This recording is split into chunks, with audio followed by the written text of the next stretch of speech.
ప్రభునామానికి మహిమ కలుగును గాక. ఇప్పుడు వచ్చిన మీ అందరికీ మన ప్రభువును ప్రియ రక్షకుడు నేను యేసుక్రీస్తు వారి శ్రేష్టమైన నామంలో శుభములు మరియు వందనాలండి. ఆదికాండం 5వ అధ్యాయాన్ని మనం ధ్యానం చేసుకుంటున్నాం. 5వ అధ్యాయం 25వ వచనం నుంచి చదువుదాం. మెతూషెల 187 ఏండ్లు బ్రతికి లెమెకును కనెను. మెతూషెల లెమెకును కనిన తరువాత 782 ఏండ్లు బ్రతికి కుమారులను కుమార్తెలను కనెను. మెతూషెల దినములన్నీ 969 ఏండ్లు. అప్పుడు అతడు మృతి పొందెను. మెతూషెల ఈ ఆదికాండం 5వ అధ్యాయంలో ఉన్నటువంటి భక్తుల గురించి మనం ధ్యానం చేసుకుంటున్నాం. 5వ అధ్యాయంలో ఉన్నటువంటి భక్తులు, వీళ్ళు దేవునికి దగ్గరగా జీవించినటువంటి వాళ్ళు. ఈ అధ్యాయంలో ఉన్న వాళ్ళని ఆది పితరులు అని మనం అంటాం. ఈ అధ్యాయంలో ఉన్న వాళ్ళు ప్రార్థనా పరులు, దేవునితో నడిచిన వారు, లోకానికి నెమ్మది కలుగజేసిన వారు, ప్రవచించిన వారు, సరైన విధానంలో ఒక క్రమమైన పద్ధతిలో జీవించినటువంటి వారు. వీళ్ళు ఎన్ని సంవత్సరాలు బ్రతికారు, ఎప్పుడు పుట్టారు, ఎప్పుడు చనిపోయారు అనే విషయాన్ని లెక్కలతో కూడినటువంటి జీవితం, ఒక క్రమమైనటువంటి జీవితం. కాబట్టి వీళ్ళందరూ దేవుని బిడ్డలు, దేవుని ప్రజలు, దేవుని కుమారులు అని ఒక విధంగా చెప్పచ్చు. వాళ్ళలో ఒక్కొక్కరి గురించి మనం ధ్యానం చేసుకుంటూ వచ్చాం. మెతూషెల దగ్గర ఉన్నాం. మెతూషెల అంటే నేను చెప్పాను, మెతూషెల అంటే అతడు చనిపోయిన తర్వాత అది వచ్చును. అతడు చనిపోయిన తర్వాత అది వచ్చును.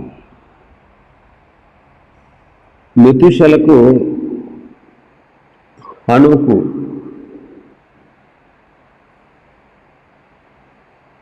హనోకు మెతూషెలకి ఈ పేరు పెట్టాడు. హనోకు దేవునితో నడిచినవాడు. దేవునితో నడిచినవాడు కనుక తన బిడ్డకి ఈ పేరు పెట్టాడు. దేవునితో నడిచిన వాడికే దేవుని మనస్సులో ఉన్నది తెలుస్తుంది.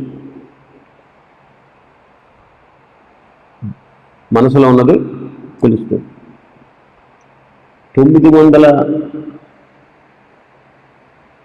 970 సంవత్సరాల తర్వాత రాబోయే ఆ జలప్రళయం గురించి హనోక్కి తెలుసు. ఎందుకంటే దేవునితో నడిచినవాడు. ఎగ్జాక్ట్గా మెతూషెల చనిపోయిన సంవత్సరమే జలప్రళయం భూమి మీదకి వచ్చింది. మీరు చూసుకొని కావాలంటే మీరు లెక్కలేసుకోండి. ఎగ్జాక్ట్గా హనోకు దేవునితో నడిచాడు కాబట్టి ఆ సత్యం, ఆ జరగబోయేటువంటి విషయం మనకు తెలుసు, ఆయనకు తెలిసింది. ఈనాడు మనం కూడా చూడండి, చనిపోతే ఏమవుతామో, చనిపోతే ఎక్కడికి వెళ్తాము, మన భవిష్యత్తు ఏంటో, మనం ఎలా ఉండబోతున్నామో, మన జీవిత గమ్యం ఏంటో మనకు తెలుసో తెలీదా? తెలుసు. ఎందుకని మనం దేవునితో అనుబంధాన్ని కలిగి ఉన్నాం, ఆయన వాక్యాన్ని ఎరిగి ఉన్నాం. రక్షణను గుర్చిన, సత్యమును గుర్చిన అనుభవ జ్ఞానాన్ని ఆ ప్రభువు మనకు ఇచ్చారు. కాబట్టి మెతూషెల అని పేరు పెట్టాడు హనోకు తన కొడుక్కి. అతడు చనిపోయిన తర్వాత అది వచ్చును. హనోకుకు కుమారుడు పుట్టగానే గొప్ప వెలుగొచ్చింది అన్నట్టు ఆ పిల్లవాడికి గొప్ప పేరు పెట్టాడు. మనం ఆలోచన చేస్తే యోధా పత్రిక 14-15 వచనాల్లో నేను చదువుకున్నాను. 14-15 వచనాలు. ఆదాము మొదలుకొని 7వ హనోకు కూడా వీరిని గురించి ప్రవచించట్లేదు. ఇదిగో అందరికీ తీర్పు తీర్చుటకు వారిలో భక్తిహీనులందరూ భక్తిహీనంగా చేసిన వారి భక్తిహీన క్రియలన్నిటిని గూర్చి, భక్తిహీనులైన పాపులు తనకు విరోధంగా చెప్పిన కఠినమైన మాటలన్నిటిని గూర్చి వారిని ఒప్పించుటకు ప్రభు తన వేవేల పరిశుద్ధుల పరివారంతో వచ్చాను. చూడండి, భక్తిహీనముగా చేసిన వారి భక్తిహీన క్రియలు, భక్తిహీనులైన పాపులు. చూడండి, భక్తిహీనులు అని ఆ వచనాల్లో మనం చదువుతున్నాం. తీర్పు ఉంది, వాళ్ళ కఠినమైనటువంటి మాటలు పలుకుతున్నారు. ఆ మాటలన్నింటినీ ఒప్పింప చేస్తాడు ప్రభు వచ్చి. వేవేల పరిశుద్ధుల పరివారంతో వస్తాడు, వారిని ఒప్పింప చేస్తాడు అంటున్నాడు. కాబట్టి ఆ కాలంలో పరిస్థితుల్లో మనం చూస్తే ఆ దినములు చెడ్డవి. అప్పుడు నివసిస్తున్నటువంటి వాళ్ళందరూ ఆ తర్వాత భక్తిహీనులైపోయారు. ఇలాగ ప్రవచించాడు, ప్రభు వస్తాడు, తప్పక మీకు తీర్పు తీరుస్తాడు, మిమ్మల్ని ఒప్పింప చేస్తాడు అని ప్రభు యోహానుకు ప్రవచించాడు. హనోకు తన కాలంలో ఉన్నటువంటి పరిస్థితులను చూసి, తాను వెళ్ళిపోయిన తర్వాత తన కుమారుని కాలంలో పాపం అధికంగా విస్తరిస్తుంది, దానివల్ల జలప్రవాహం భూమి మీదకి వస్తుంది అని సూచించి ఈ విచిత్రమైన పేరు ఆ పిల్లవాడికి పెట్టాడు. అప్పటి నుంచి ఈ మెతుషేల పుట్టిన దగ్గర నుంచి హనోకు దేవునితో నడిచాడు. ఆదాము నుండి మెతుషేల వరకు 600, మెతుషేల పుట్టేంత వరకు 687 సంవత్సరాలు.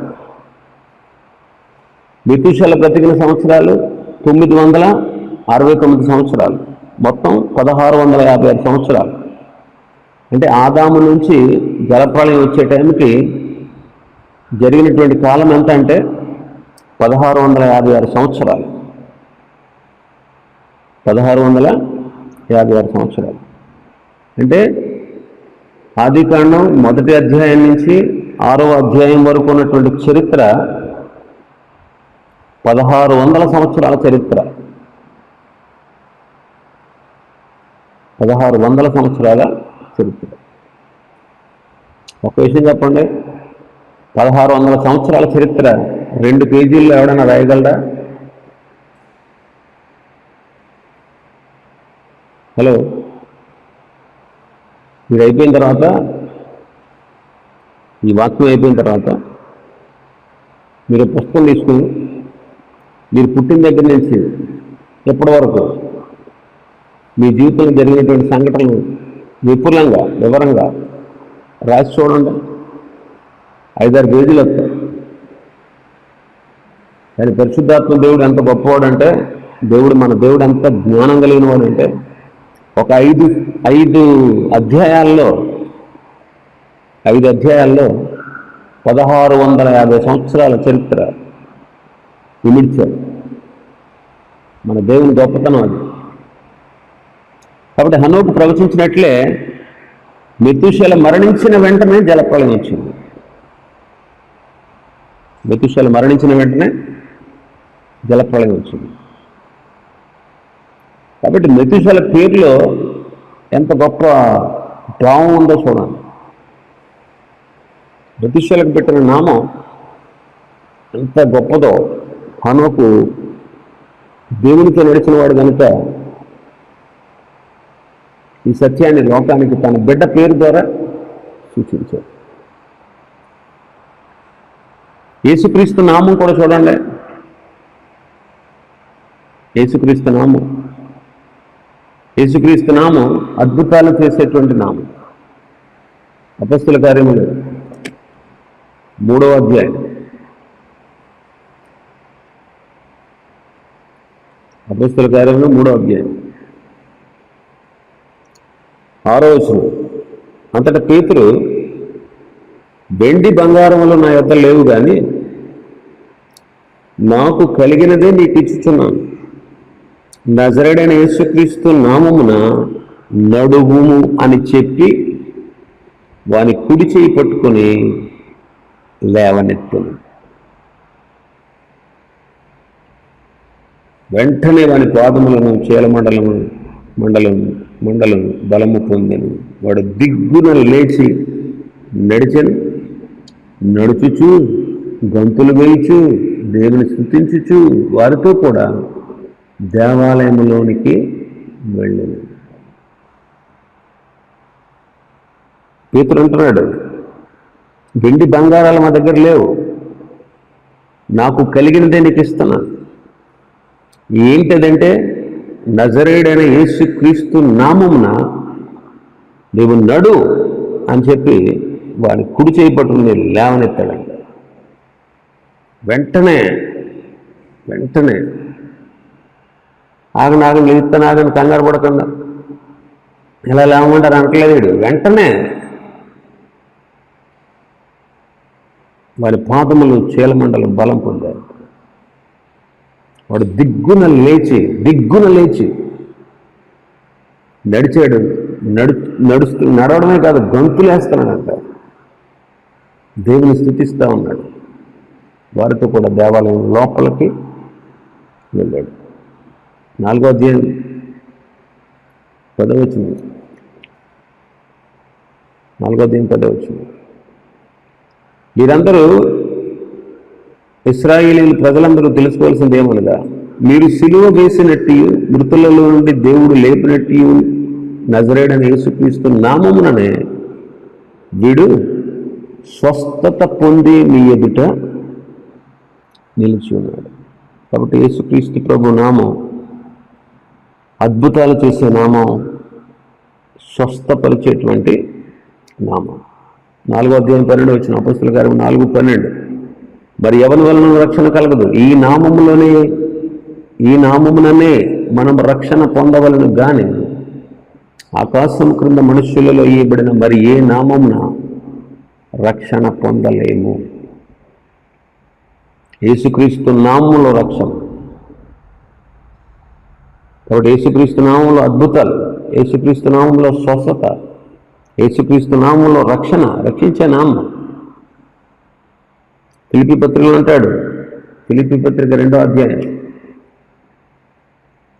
11వ వచనం చదువుదాం. ఫిలిప్పీ 2:11. ప్రతి వాని నాలుకయు తండ్రి అయిన దేవుని మహిమార్థమై యేసుక్రీస్తు ప్రభువుని ఒప్పుకున్నట్లు దేవుడు ఆయనను అధికముగా హెచ్చించి ప్రతి నామమునకు పైనామమును ఆయనకు అనుగ్రహించాడు. ప్రతి నామమునకు పైనామం.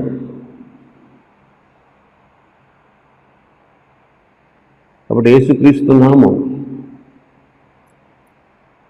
అద్భుతాలు చేసే నామం, స్వస్థపరిచే నామం, రక్షించే నామం, అన్ని నామముల కంటే పైనామం. యేసు అంటే రక్షకుడు. ఆయన పేరుకి అర్థం ఉంది. తన ప్రజలను వారి పాపముల నుండి ఆయనే రక్షించును గనుక ఆయనకు యేసు అని పేరు పెడతారు అంటాడు మత్తయి సువార్త 1:21. క్రీస్తు అంటే అభిషిక్తుడు, ఉత్తరవాది, ఆదరణకర్త. క్రీస్తు అంటే అల్ఫా ఒమేగా నేనే అంటాడు ప్రకటన గ్రంథంలో. ఆదియు అంతమైన వాడు, ఆమెన్ అనువాడు, మొదటివాడు, కడపటివాడు. యేసుక్రీస్తుగా ఈ లోకానికి వచ్చి పరలోక సంబంధమైనటువంటి సంగతులన్నీ మనకు తెలియజేసినటువంటి వాడు. పస్కా బలి పశువుగా మన పాపముల కొరకు బలిగా చేయబడినటువంటి వాడు. పరలోకము నుండి దిగి వచ్చినవాడు. మరణ పునరుత్థానాల వల్ల, యేసుక్రీస్తు మరణ పునరుత్థానాల వల్ల సాతానును కూల్చి ఆయన విశ్వాసం ఉంచిన వారిని విడిపించి ఈ లోకంలో ప్రసిద్ధికెక్కినటువంటి నామం యేసుక్రీస్తు నామం. మెతుషల నా పేరుకి యేసుక్రీస్తు నామానికి కొన్ని తేడాలు ఉన్నాయి, కొన్ని పోలికలు ఉన్నాయి. మెతుషల పేర్లో అర్థం ఉంది. అర్థవంతమైనటువంటి పేరు హనోకు మెతుషలకు పెట్టాడు. అయితే యేసుక్రీస్తు మరి శ్రేష్టమైనటువంటి నామం అయింది. ఆ నామంలో మనం పొందుకున్నటువంటి మేళ్ళన్నిటిని బట్టి మనం ఆయన గణపరచాలి. అయితే ఇక్కడ కొంత భేదం ఉంది. ఏంటంటే మెతూషెల చనిపోయినప్పుడు లోకానికి నాశనం వచ్చింది. అయితే యేసుక్రీస్తు చనిపోయి తిరిగి లేచిన తర్వాత లోకమునకు నాశనానికి బదులుగా ఆశీర్వాదము, రక్షణ ఈ లోకానికి కలిగింది. కాబట్టి మెతూషెల నామం కంటే కూడా యేసుక్రీస్తు నామం ఎన్నో రెట్లు ఘనమైనటువంటి. మెతూషెల జీవించినటువంటి కాలం 969 ఏళ్ళు. అయితే యేసుక్రీస్తుని అంగీకరించే వారికి కలిగేటువంటి జీవం ఎన్నో రెట్లు ఎక్కువైంది. అది నాశనము లేనటువంటి నిత్య జీవం.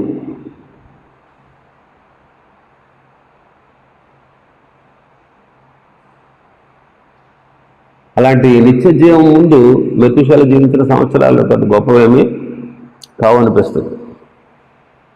అయితే నమ్మినటువంటి వారికి, యేసుక్రీస్తుని అంగీకరించిన వారికి మాత్రం ప్రభువు ఇచ్చేటువంటి నిత్య జీవం ఎంతో గొప్పది. రాబోయే కాలమందు యేసుక్రీస్తుని అంగీకరించిన వారికి కలిగేటువంటి నిత్య జీవం ఎంతో గొప్పది. అందుకే మనం సదాకాలం ప్రభుతో ఉండడానికి ఆయన దగ్గర కొనుకోబడతాం. యేసుప్రభు చెప్పారు కదా, నా తండ్రి ఇంటి అనేక నివాసములు కలవు, లేని వేళలు మీకు చెప్తాను, మీకు స్థలం సిద్ధం చేయడానికి వెళ్తున్నాను. ఇంకా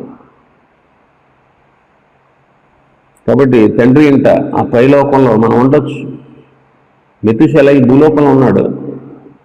క్రీస్తుని ఎరిగినటువంటి వారు క్రొత్త ఆకాశం, క్రొత్త భూమిలో తరతరాలు యుగాలు నివసిస్తారు.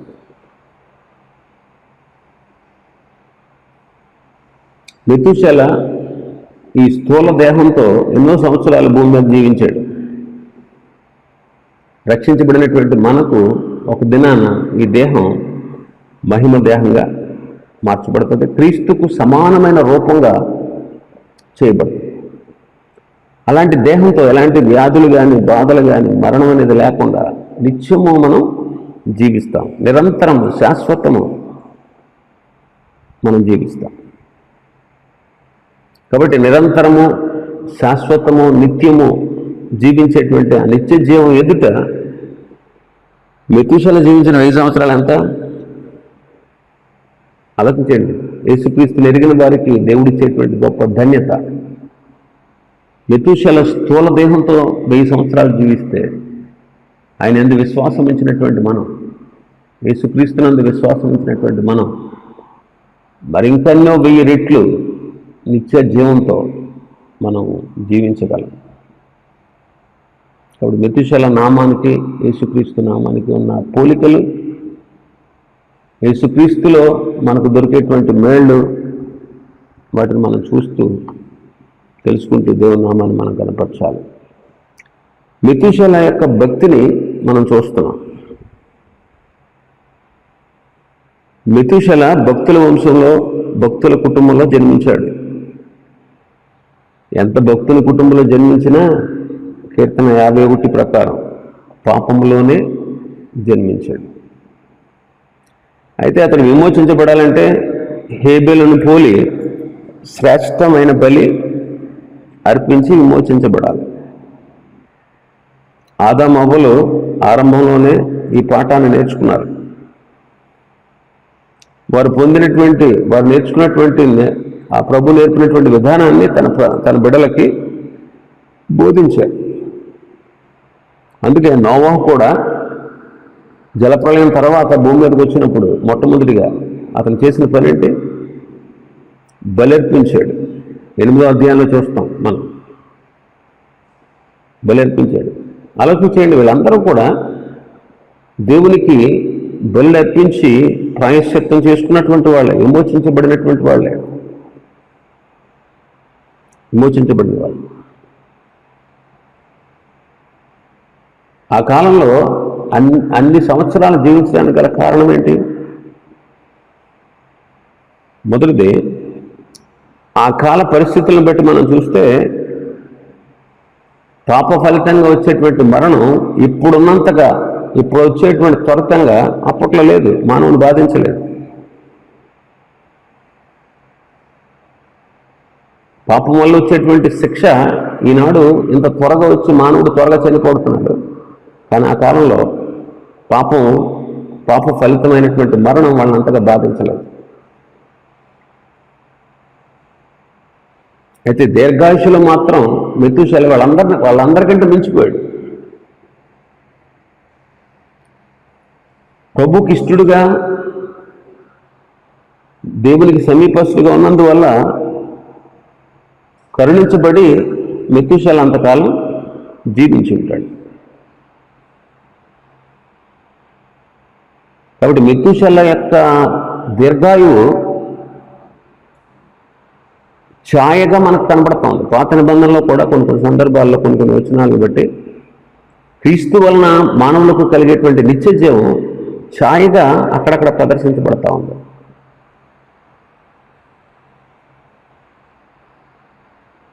కాబట్టి దీర్ఘాయువుతో జీవించాడు మెతూషెల.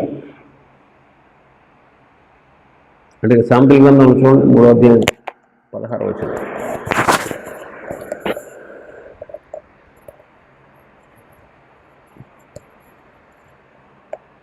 సామెతలు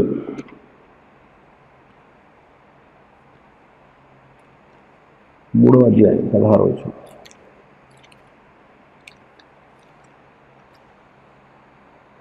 దాని కుడి చేతిలో దీర్ఘాయువును, దాని ఎడమ చేతిలో ధన ఘనతలను ఉన్నవి.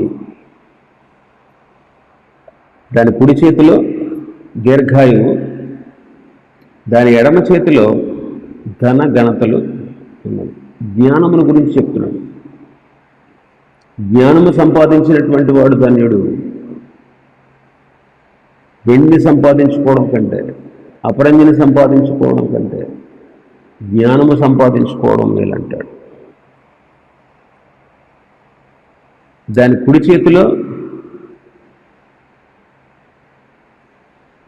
దీర్ఘాయువు. జ్ఞానము అంటే ఎవరు? మన ప్రభు అయిన యేసుక్రీస్తు. కొరింథీయులకు రాసిన మొదటి పత్రిక 1వ అధ్యాయం 6వ వచనంలో ఉంటుంది. కాబట్టి యేసుక్రీస్తును కలిగి ఉన్న దాన్ని బట్టి మనకు దీర్ఘాయువు అంటే నిత్య జీవం.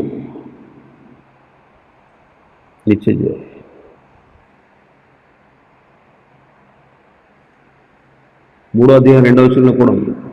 1వ వచనం 2వ వచనం చూస్తే, నా కుమారుడా, నా ఉపదేశం నా మరువకుంది, నా ఆజ్ఞలను హృదయపూర్వకంగా గైకొనుము, అవి దీర్ఘాయువును సుఖజీవముతో గడుచు సంవత్సరములను శాంతిని నీకు కలుగజేయు. ఉపదేశం, ఆయన ఆజ్ఞలు మనం హృదయపూర్వకంగా గైకొంటే దీర్ఘాయువు, సుఖజీవంతో గడుచు సంవత్సరాలు, శాంతి. కాబట్టి యేసుక్రీస్తు ద్వారా మనం ఆనాడు మెతూషెల పొందుకున్నటువంటి దీర్ఘాయుష్ లాంటి నిత్య జీవాన్ని మనం రాబో దినాల్లో పొందుకోగలం. అందుకే సామెతల గ్రంథం అంటాడు, యెహోవా యందు భయభక్తులే దీర్ఘాయువునకు కారణం. భక్తిహీనుల ఆయుష్ తక్కువైపోతుంది.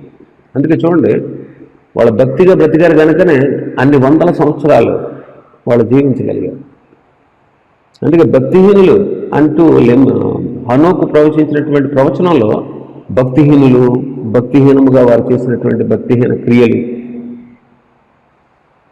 వాళ్ళు కఠినంగా మాట్లాడినటువంటి మాటలు, వీటన్నిటిని ఒప్పింప చేయడానికి ప్రభు వేవేల పరిశుద్ధుల పరివారంతో వచ్చును అనే విషయాన్ని చూస్తున్నాం. ఇక్కడ మనం చదువుకున్న మాట, భక్తిహీనులకు ఆయుష్ తక్కువైపోద్ది. సామెతలు 11:10-27 ఉంటుంది అన్నమాట. యెహోవా యందు భయభక్తుల దీర్ఘాయువునకు కారణము భక్తిహీనుల ఆయుష్ తగ్గిపోద్ది అంటున్నాడు. భక్తిహీనుల ఆయుష్ తగ్గిపోద్ది.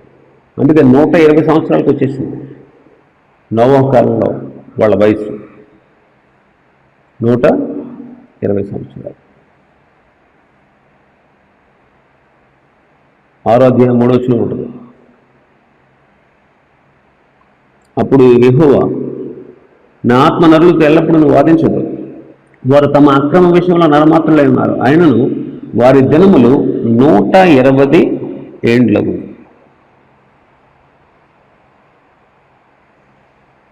కాబట్టి ఆయన యందు భయభక్తులు కలిగినటువంటి మెతుషెల దీర్ఘాయువు పొందుకున్నటువంటి వాడు. ఆయన యందు విశ్వాసం ఉంచినటువంటి మనకు దీర్ఘాయువునకు మించిన నిత్య జీవాన్ని ప్రభు మనకు ఇవ్వబోతున్నాడు. తర్వాత మనం చూద్దాం లెమెకు గురించి. 28వ వచనం నుంచి 31వ వచనం వరకు. లెమెకు 182 ఏండ్లు బ్రతికి ఒక కుమారుని కని భూమిని యెహోవా శపించినందువలన కలిగిన తన చేతుల కష్టం విషయంలోను మన పని విషయంలోను ఇతడు మనకు నెమ్మది కలుగజేయను అనుకుని అతనికి నోవహు అని పేరు పెట్టింది. లెమెకు నోవహును కనిన తరువాత 790 ఏండ్లు బ్రతికి కుమారులను కుమార్తెలను కనిది.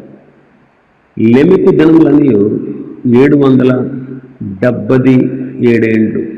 అప్పుడు అతడు మృతి పొందాడు. లెమెకు అనే పేరుకి అర్థం ఏంటంటే నశింపచేయువాడు అని అర్థం. నశింపచేయువాడు.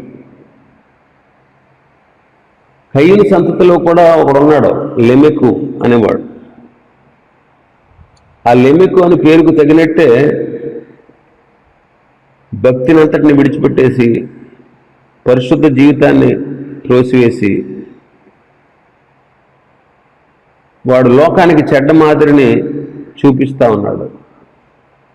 అందుకే 2 భార్యలను పెళ్లి చేసుకున్నాడు, 2 స్త్రీలను పెళ్లి చేసుకున్నాడు. అయితే ఈ లెమెకు అదే పేరు ఎత్తుంది కూడా. అయితే దేవుని పక్షంగా బ్రతికినటువంటి వాడు, దేవుని యొక్క సత్యాన్ని, దేవుని యొక్క నిత్య సత్యాన్ని, నిత్యత్వాన్ని కనుగొన్నటువంటి వాడు, రక్తము చిందించకుండా పాపక్షమాపణ కలగదని నమ్మి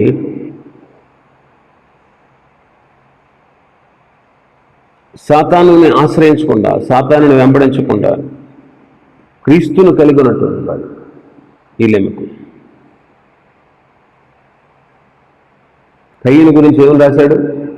వాడు దుష్టుని సంబంధి అని రాశాడు. కయీను మొదట్లోనే వాడు దుష్టుని సంబంధి అయి అంటాడు. యోహాను మొదటి పత్రిక 3వ అధ్యాయం. వాడు దుష్టుని సంబంధి. అప్పుడున్నాడు దుష్టుడు.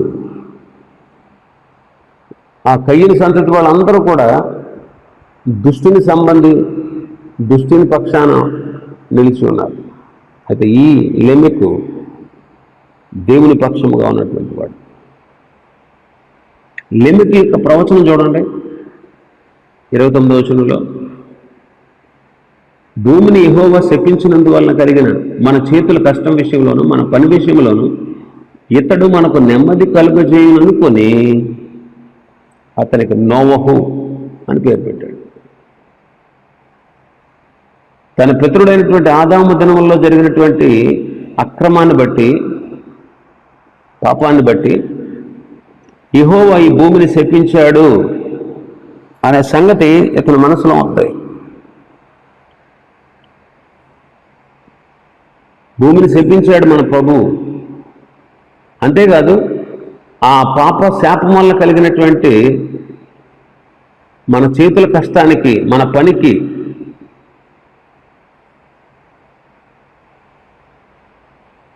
మన పాపం వల్లనే ఈ కీడంతా మనకు కలిగిందని అనుకుంటున్నాం.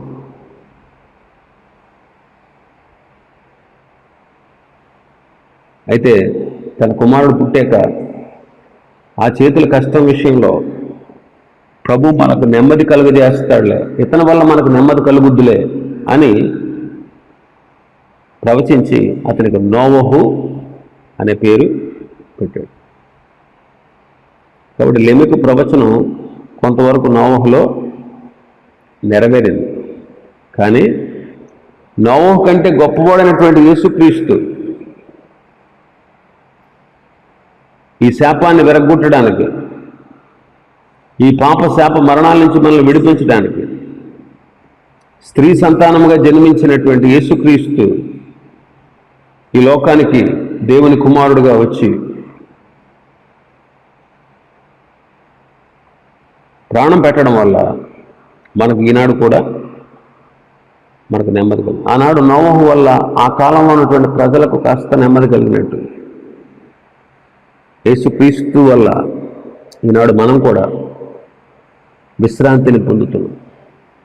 ప్రభు పలికిన మాట 11వ అధ్యాయం మత్తయి సువార్తలో, ప్రయాసపడి భారం మోసుకొనుచున్న సమస్త జనులారా నా యొద్దకు రండి, నేను మీకు విశ్రాంతిని కలుగజేస్తాను. ఆ రీతిగా యేసుక్రీస్తు ద్వారా ఆయన లోకానికి శరీరధారిగా వచ్చి కన్య గర్భంలోని ప్రవేశించి లోకానికి నరుడుగా అవతరించి ఆయన ప్రాణం పెట్టుట వలన మనకి నాడు నెమ్మది కలిగింది. అయితే యేసుక్రీస్తు రెండవసారి వచ్చినప్పుడు మనకింకా సంపూర్ణమైనటువంటి నెమ్మది కలుగుతుంది. అందుకే ఆయన రాకడ కొరకు మనం వెయిట్ చేస్తాం. ఆ శుభకాలం కోసం మనం నిరీక్షిస్తాం. ఇంకా లెమెకు బ్రతికినటువంటి దినములన్నీ 777.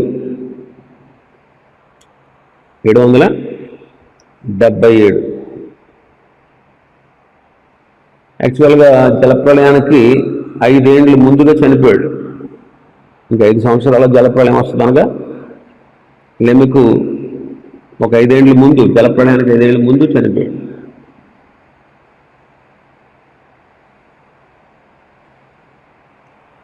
ఏడైనా వస్తే మంచిది అని చాలామంది క్రైస్తవులు అభిప్రాయపడుతూ ఉంటారు. 7ని సంపూర్ణ సంఖ్య అంటారు. 7ని యాక్చువల్గా సంపూర్ణ సంఖ్య అంటారు.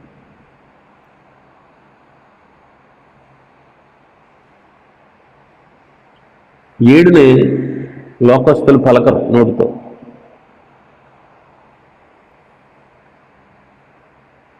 ఎందుకని? 7 అంటే ఏడుపై మిగులుతుందంట. అందుకే 7 అని అంచేసి పొట్టలో దాన్ని కొట్టేస్తారు, అడ్డంగా గీత పెడతారు. 7 అనే అంకెకి పొట్టలో అడ్డంగా గీత పెడతారు. ఎందుకు? 7ని కొట్టేస్తారన్నమాట. 7 అని కూడా ఒప్పుకోరు చాలామంది. 7 అని పలకరు. అందుకే మా చిన్నప్పుడు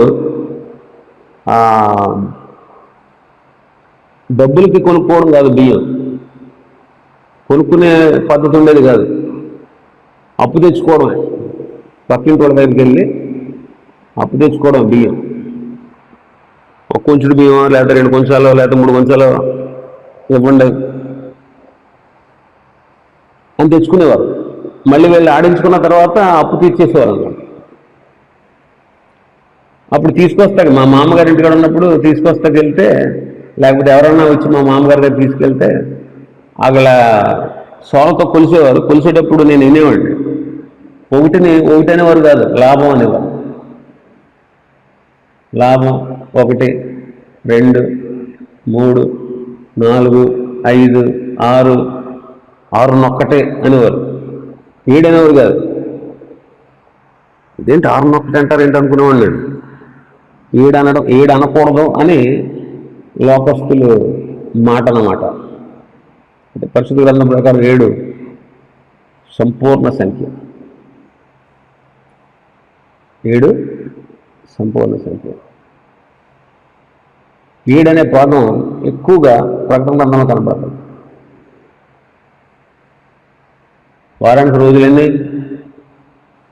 ఆదివారం 1, సోమవారం 2, మంగళవారం 3, బుధవారం 4, గురువారం 5, శుక్రవారం 6, శనివారం 7, మళ్ళీ ఆదివారం ఇంకంతే కదా. తర్వాత ఏమన్నా ఉన్నాయా? ఏం లేదు.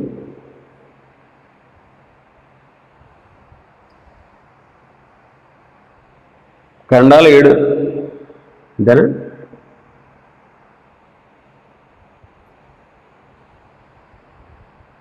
సముద్రాన్ని 7 భాగాలు చేశారు, భూమిని 7 భాగాలు చేశారు. ఎక్కడ చూసినా ఇవన్నీ కనపడతాయి. ప్రకటన గ్రంథంలో సంఘాలు 7. ఎన్ని సంఘాలు? 7 సంఘాలు, 7 తీర్పులు, 7 ముద్రలు, 7 ఉగ్రత పాత్రలు, 7 బూరలు. 7 అంటే సంపూర్ణం. ఇంకా ఆ 7 ఉగ్రత పాత్రలు అంటే ఆ ఉగ్రత పాత్రలను కుమ్మరించబడిన తర్వాత ఇంకేం ఉగ్రత లేదు. ఉగ్రత కుమ్మరించడానికి ఇక్కడ మానవులు కూడా ఉండరు. అదనమాట సంపూర్ణం. అక్కడతో ఫినిష్ అయిపోతుంది అన్నమాట. సంపూర్ణ సంఖ్య అంటారు. దేవుని బిడ్డలో మనం కూడా 3 ఏళ్ళు వచ్చినాయి. అందులో లెమెక్ జీవించిన సంవత్సరాలు 777, 3 ఏళ్ళు 777. పరిపూర్ణ సంఖ్య 7 అనేది సంపూర్ణ సంఖ్య. మత్తయి సువార్త 5:48లో తండ్రిని గురించి ఒక మాట ఉంటుంది. మత్తయి సువార్త 5:48 నీ పరలోకపు తండ్రి పరిపూర్ణుడు గనుక మీరును పరిపూర్ణులుగా ఉండుడి. ఉండుడనుగా ఉండెదరు. కాబట్టి మన తండ్రి పరిపూర్ణుడు. ఈ పరిపూర్ణతను మనం మన జీవితాలకు అన్వయించుకోవాలి. ఆయన పరిపూర్ణుడు కాబట్టి ఆయన బిడ్డలైనటువంటి మనం కూడా పరిపూర్ణులుగా ఉండెదరు అంటున్నాడు. అంటే ఉండాలి, ఉండి తీరాలి. పరిపూర్ణులుగా ఉండి తీరాలి, పరిపూర్ణులుగా ఉండి తీరాలి. అక్కడ రాస్తున్నటువంటి మాటలు మనం చూస్తే ఆ పై వచనాల్లో మనం చూస్తే 45 వచనం 43 నుంచి చదువుతాం. నీ పొరుగువాడిని ప్రేమించి నీ శత్రువుని ద్వేషించమని చెప్పబడిన మాట మీరు విన్నారు కదా. నేను మీతో చెప్పినది ఏమనగా, మీరు పరలోక మందున మీ తండ్రి కుమారులైనట్లు మీ శత్రువుని ప్రేమించండి, మిమ్మల్ని హింసించి వారి కొరకు ప్రార్థన చేయండి. ఆయన చెడ్డవారి మీదను మంచివారి మీదను తన సూర్యుని ఉదయింపచేసి నీతిమంతుల మీదను అనీతిమంతుల మీదను వర్షము కురిపించుచున్నాడు. మీరు మిమ్మల్ని ప్రేమించి వారినే ప్రేమించిన ఎడల మీకేం ఫలము కలుగును? శంకరులను అలాగ చేయుచున్నారు కదా. మీ సహోదరులకు మాత్రము వందనము చేసిన ఎడల మీరు ఎక్కువ చేయుచున్నదేమి? అన్యజనులను అలాగ చేయుచున్నారు కదా. మీ పరలోకపు తండ్రి పరిపూర్ణుడు కనుక మీరును పరిపూర్ణులుగా ఉండెదరు అంటున్నారు. యేసుక్రీస్తు ప్రభు యొక్క దయారసం క్రీస్తులో నూతనంగా జన్మించినటువంటి వారిలో పోయబడితే మిత్రులను మాత్రమే కాదు, శత్రువులను కూడా ప్రేమించడం మొదలు పెడతారు. ఇది యేసుక్రీస్తులో మనం పొందినటువంటి నూతన జన్మ వల్ల ఒక భక్తుడికి కలిగేటువంటి దైవ స్వభావం అన్నమాట. అలాంటప్పుడే మనం మనల్ని హింసించే వారి కోసం ఏం చేయగలం? ప్రార్థన చేయగలం. శత్రువుల్ని ప్రేమించగలం. కేవలం యేసుక్రీస్తులో నూతన సృష్టిగా చేయబడిన వారికి మాత్రమే ఇది సాధ్యం.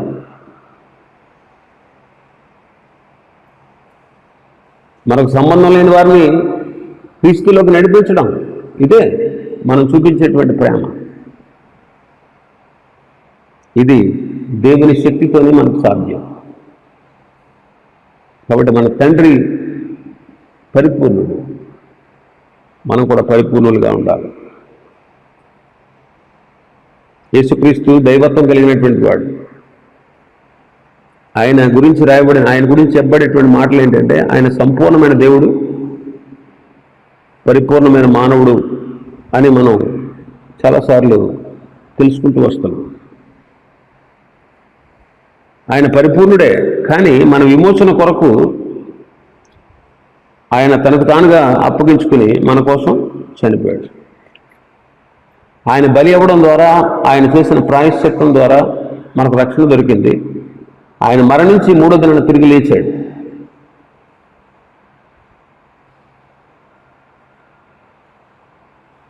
కాబట్టి మనల్ని పరిపూర్ణులుగా ఆయన చేశాడు. కాబట్టి క్రీస్తు యేసులో ఉన్న వాళ్ళందరూ కూడా పరిపూర్ణులే.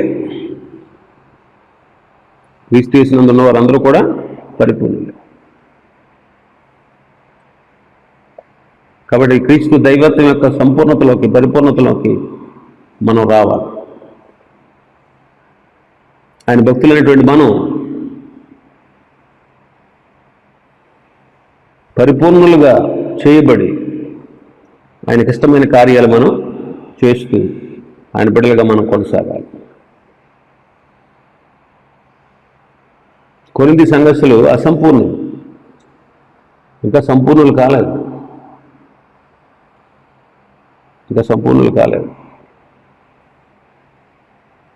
ఎందుకు అసంపూర్ణులు అంటున్నాం అంటే వాళ్ళలో కక్షలు ఉన్నాయి, కలహాలు ఉన్నాయి, ఒకరంటే ఒకరు సహించుకోలేనటువంటి స్థితి. ప్రతి అధ్యాయం చదవండి, ఏదో ఒక కొరత ఆ కొరింథీ సంఘంలో ఉన్నటువంటి విశ్వాసంలో కనబడుతూనే ఉంటుంది. అయితే వాటన్నిటిని సరిచేసి పౌలు గారు సంపూర్ణ స్థితిలోకి రావాలి, వాళ్ళు ఎదగాలని, వాళ్ళ శ్రేయస్సు కోరి వాళ్ళకి ఆ 2 పత్రికలు పౌలు గారు రాశారు. కాబట్టి యేసుక్రీస్తుని అంగీకరించినటువంటి మనం సంపూర్ణులుగా మనం తీర్చిదిద్దబడాలి. లెమెకు ఆదాం మొదలుకొని 9వ వాడు.